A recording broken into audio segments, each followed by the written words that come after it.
Thank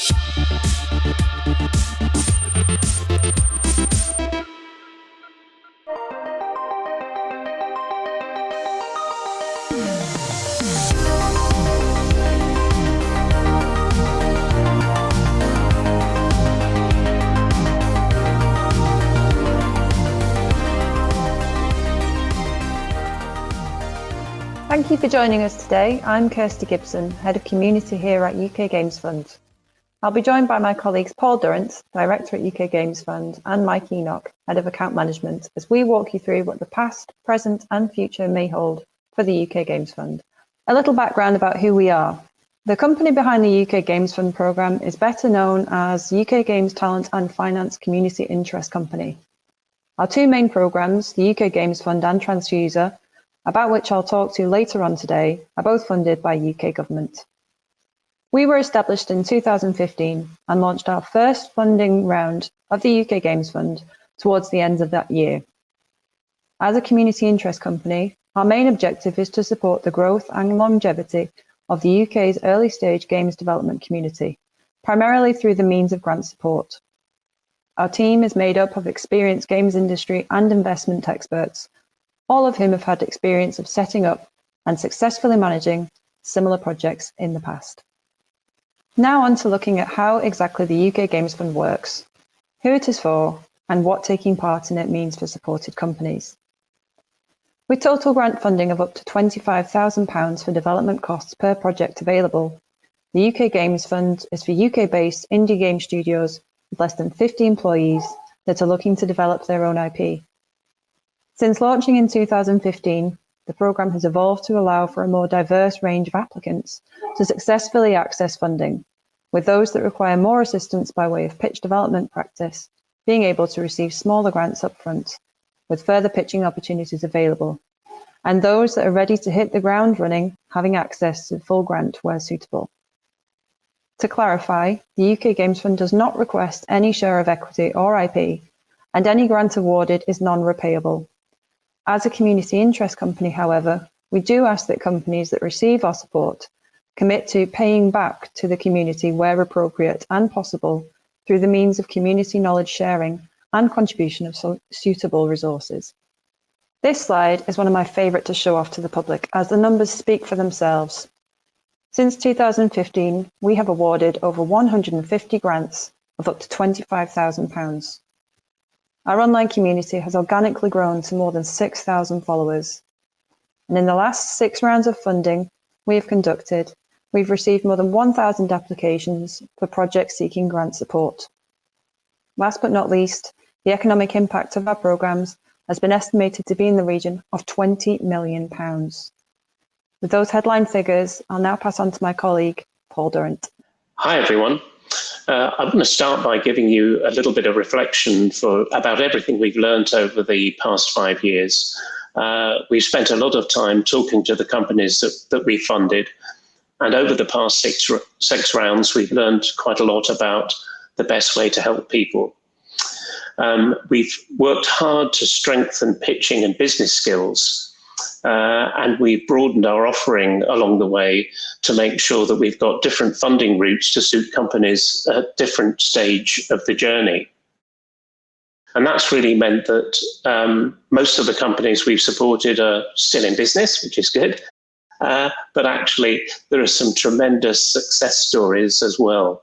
And between the companies that have maintained where they are and moved forward, perhaps to help support the freelance ecosystem. Others have had moderate growth. They've gone on to second or third project. And a few are spectacularly large organizations now publishing other people's games or been acquired. We've seen large private investments, and there's also a huge amount of community-led success through crowdfunding. Some of the companies are also working hard to build up their local games communities. And in general, we've been seen a lot of success in broadening the games audience and market around a wide range of indie games titles. Okay, now I want to share some of the key tips for being successful with the UK Games Fund. What we find is that there has to be a really good mix of disciplines in the team and a strong entrepreneurial lead. We want to see that team engaging well around a shared vision, the shared business vision, the shared creative vision. That's all really important. And the whole of the team at the early stage need to be able to articulate that to anyone that's going to fund the game in any shape or form. Moving on from that, you really need to look at the question of whether you're building a game or a company. Teams that are simply on their first game and totally focused on that and aren't thinking about the longer term and what it means to build a whole studio are rarely successful in pitching for funding. So you have to have that whole story in front of you. You have to back up that story with knowing your audience. But at the same time, don't go crazy on your scope. We see a lot of early stage projects which have a much too ambitious scope. You have to be focused on getting something out there, being able to ship something, being able to show what you're going to do. You have to look at how you're going to survive over that period. What's the business sustainability going to be? Are you going to do some contracting? You really need to make sure that there's enough funding to support the business during the tough journey of creating the game. But at the same time, make sure that all of your IP housekeeping is in order so that you're publisher and investor ready. You need to be able to show to people that you mean business, essentially. Whilst you're doing that, focus on building a community, particularly if you're thinking about going down a crowdfunding route. But understanding the audience is the first step, and making sure that you release parts of the game and engage with people on social media, obviously, is critically important to building up that community. All the time, you never know when the opportunity is going to arise, so be pitch ready. Don't leave that as something that you've got to develop. Make sure that the whole of the team with that shared vision, understanding the game, understanding the audience, are ready to pitch that at any point. And finally, one of the key things is to get something out there, release something and learn from it. The teams that we've seen who've been really successful have often done that. They've released something early, they've learned a lot from it, and they're able to articulate that when they come to us to pitch. I'm going to hand back now to Kirsty. Thanks, Paul. Moving on now to looking to the future with funding this year. Mike, our head of account management, will talk around opportunities for applicants in 2021. Okay, so this year we've actually got two different funding rounds. Previous years we've only had one funding round per year, but this year we're actually going to try something a bit different, and we're going to do two. So the first round, round 7, is going to be for established companies, which I'll talk a bit more about in a second. And round 8 is for sort of new teams and early stage projects. You can see from the timeline there, they're going to be open at different points of the year, and the selected companies will be funded from different periods in the year as well. So I'll detail that in a bit more in a second. So first of all, for round 7, we're going to open applications for that in June. Is what our current plan is. As I mentioned, it's for established companies to apply to get a grant of up to £25,000, which they can start spending immediately once it's been awarded. By established companies, really what we're talking about is a company that's already been set up, has a project that's kind of already in progress to some extent. You don't need to necessarily be particularly far along with it, but you do need kind of early concept work, some kind of visual to show off the game and what state it's in now, so we can see sort of the potential for it in the future. So any kind of early concept work or possibly a proof of concept demo that you've already made should be there for visual stuff. We need you to have a good grasp of what the next steps are and what your route to market is, just in terms of kind of finding a publisher or funding for the next step after our funding runs out. So we kind of expect you to already have a good grasp of that. There's going to be a lot more kind of detailed to follow. If you want to sign up for our newsletter or follow us on Twitter, then full details will be going online shortly. So that's the one that's going to be opening in June. On to round 8. It's basically going to be opening for applications in September. This is the one which is targeting new teams or early stage projects. Essentially, this one runs similar to the last couple of years, where we've offered some initial grant funding of £6,000 to sort of help cover costs during a sort of 3-month development period. So you kind of work through that with a small amount of funding. We kind of get to see what progress you're making and talk to you about how to sort of get ready for a pitch and stuff like that. So it's kind of develop first and then sort of pitch to us for more funding later on. There's kind of additional support, as I've just mentioned, with kind of pitch advice, stuff like that. There's also kind of access to our community and other advice along the way. We're still sort of developing the details of this in terms of events and stuff like that, but usually we'll have some kind of event involved with this type of round as well. So again, it's kind of an opportunity for some initial funding, 3-month development period. Then you can pitch to us again at the end of that for a further £19,000 of grant funding. So it kind of tops it up to a £25,000 grant in total. We've actually run this, as I said, previous 2-3 years, we've run something like this. It's been really quite effective for early stage teams because it means that if you're starting out with a new project, you don't have to kind of have it all planned out, and you don't necessarily need to have all your pitch ready and stuff like that. We do want to see where you're at to begin with, but it's much better suited for early stage projects. So you can kind of try out a small amount of funding before pitching for a full grant. Again, details to follow, though, for this one, because it's opening a bit later in the year in September. It'll be kind of closer to that date when we actually get the details for that. So Paul's already kind of given us some tips on applying to the fund and the kind of teams we're looking for and stuff like that. But I thought I would give a few tips on just generally pitching for stuff, pitching for our stuff or pitching for other money from other bodies or pitching to publishers, that kind of thing. Sort of general tips and tricks, basically. First one, read the guidance, attend application workshops. This one's really mainly geared towards kind of public funding, but it does apply to other types of funds as well. It is important to sort of read the guidance and understand what it is they're actually looking for. And usually if they've got an application workshop, like we usually have application workshops that we do as like streams, for example, then it's worth attending those because usually they'll tell you exactly what it is they're looking for, and they'll tell you how to apply and what they're expecting to see within the application.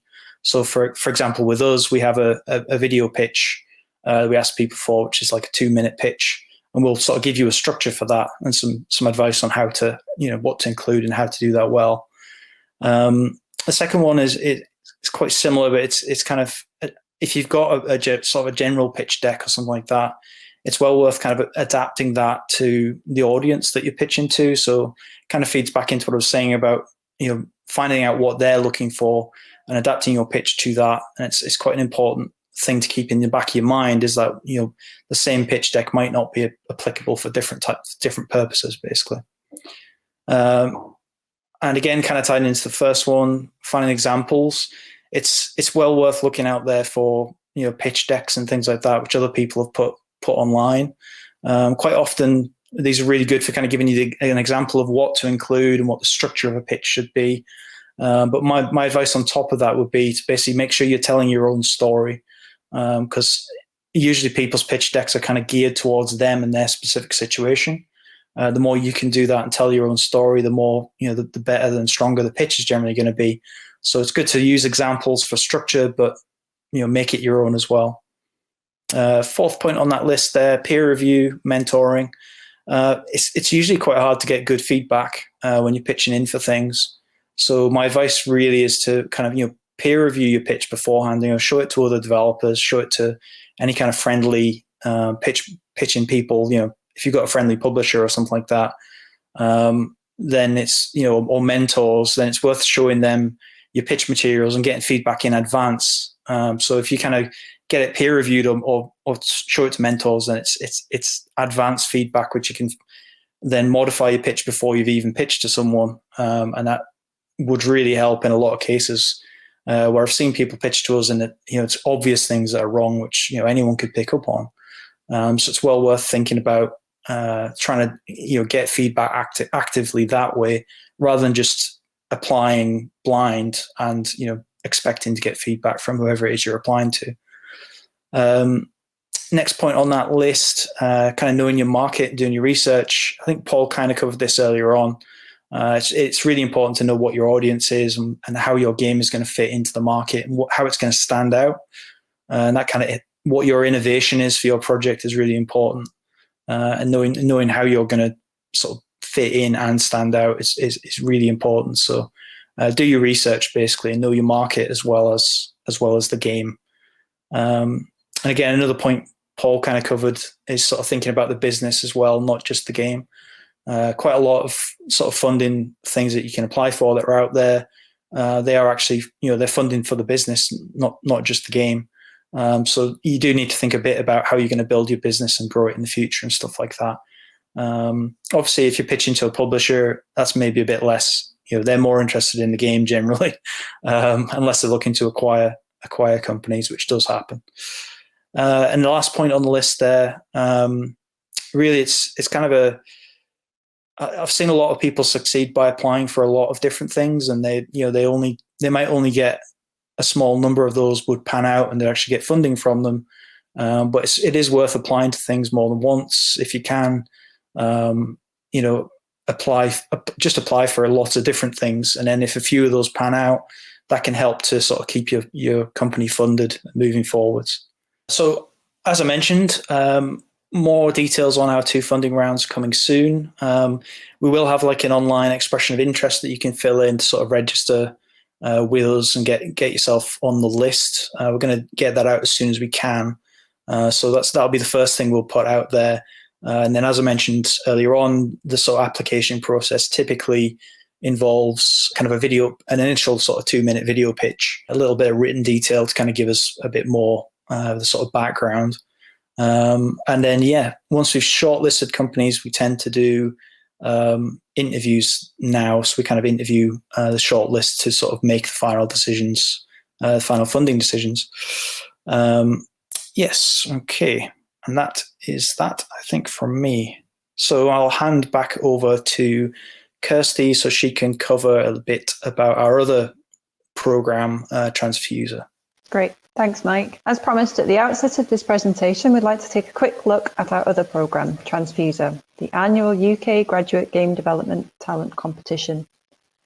Tranzfuser is all about boosting the UK's future games development graduate talent. Our main focus being on helping teams come together and develop new IP as a learning journey through real projects.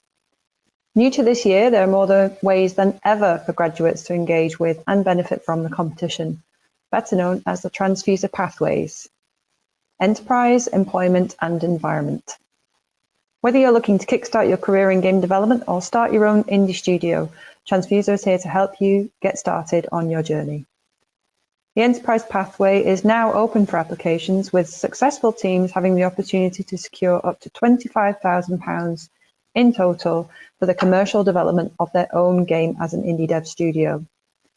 The deadline for applications is Monday the 19th of April, but before then we have several outreach activities going on, with streaming and live virtual application information sessions taking place before then. More details about the employment and environment pathways, both of which are new to Tranzfuser this year, will be released soon. But right now, it's safe to say that we're incredibly excited about what this year's competition will bring. The whole programme, whatever pathway an applicant goes down, is underpinned by the same support network of learning, with community knowledge sharing events alongside virtual networking and practice pitching sessions being key to the summer schedule for all pathways. Interested parties are invited to find out more about which pathway would be best for them over at tranzfuser.com. Next slide. I'd like now to take this opportunity to thank you for tuning in to hear more about the UK Games Fund and the companies we work with. To keep up to date with the latest UK Games Fund news, don't forget to follow us on social media and catch up with any live streaming events we have in the diary, as well as signing up for our newsletter over on the UK Games Fund website. Full details can now be found on the screen.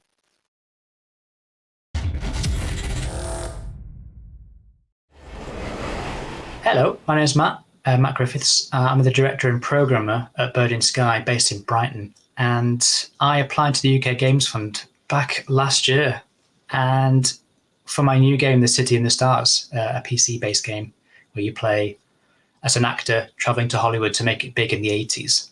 And I applied, and the UK Games Fund awarded me some funding, which was fantastic. It gave me the ability to hire some contractors, artists, and musicians. And I've managed to now finally realise the potential of the game with the UK Games Fund help to put a whole prototype together with a pitch document ready to send to publishers now, so I'm super excited. Sunny today with mid-70s, slowing in South Orange County. Coming up to 8 a.m., Hollywood's finale. Hi, it's Arnold, here to wake you up, LA. Listen to me. The UK Games Fund has been fantastic. They've been laid back, approachable, always in communication. They've set up a Discord server so all the teams can talk to each other, which has been invaluable because we're all in the same boat, and it's been fantastic. Without them, we wouldn't be able to realise the project that we've been working on because we wouldn't have been able to hire all the amazing talent that has gone into the project. Hanging out at the pool with friends this summer, but don't want to get your sneakers wet? Oh my God, I think he's wearing them. Relax. Springbok has got you covered with a new techno. At the moment, I am ready to start pitching, which I'm very excited about. So if you want to realise your projects as well, I implore you to get in touch with the UK Games Fund. They're a great bunch of people and they're willing to help you out with your project. Mom, I need these sneakers. Springbok Air Splash Gold. Track Summer Life. Hi, my name is Andrew Smith. I'm the creative director and founder at Spilt Milk Studios. We're an independent developer who've been based in London and have been going for about 11 years now. Way back in 2015, I believe it was round one of the UK Games Fund, we applied with a project that we were successful for, getting the funding. And whilst we can't be too specific about where that led to, there were a lot of side benefits and value that we got from being part of the UK Games Fund that continue to pay dividends for us.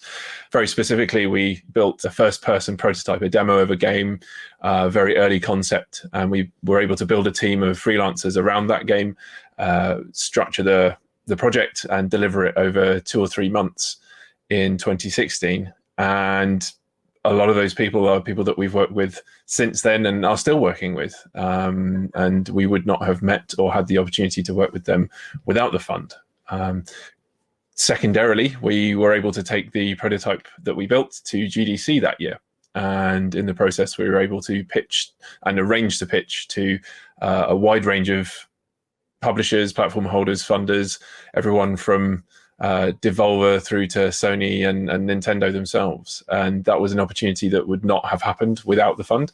And the quality of the prototype that we built and the impressions that we made will last as long as the company does. And so it's incredibly difficult, if not impossible, to put too high a value on that kind of thing.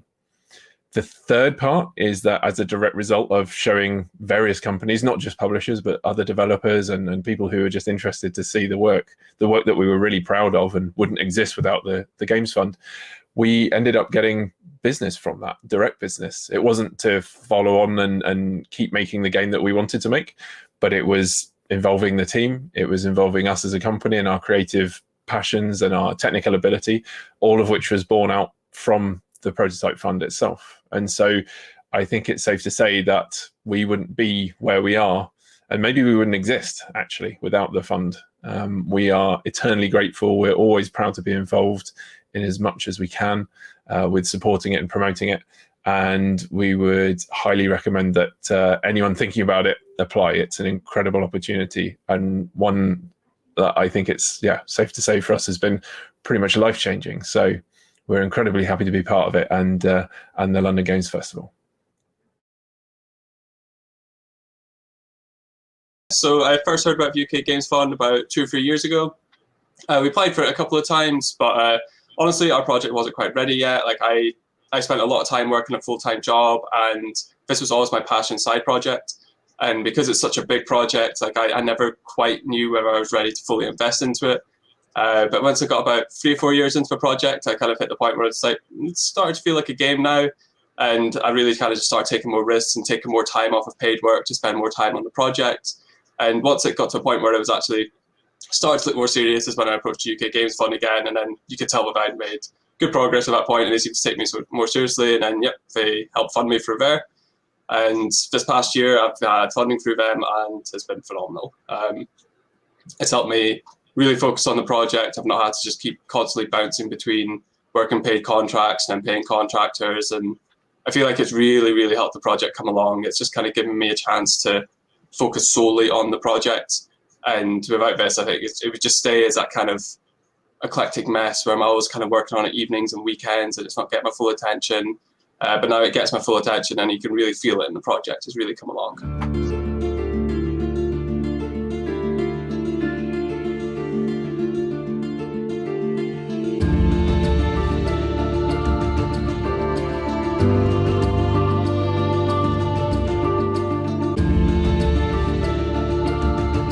It's a sort of thing where just having that small help at the beginning could really help the project shine.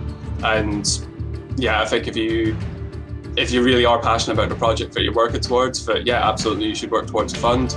And at the same time, you could use it to do some useful things to give back. So like we used it to hire a couple of graduates, and it could be a good opportunity to give people that start into industry as well.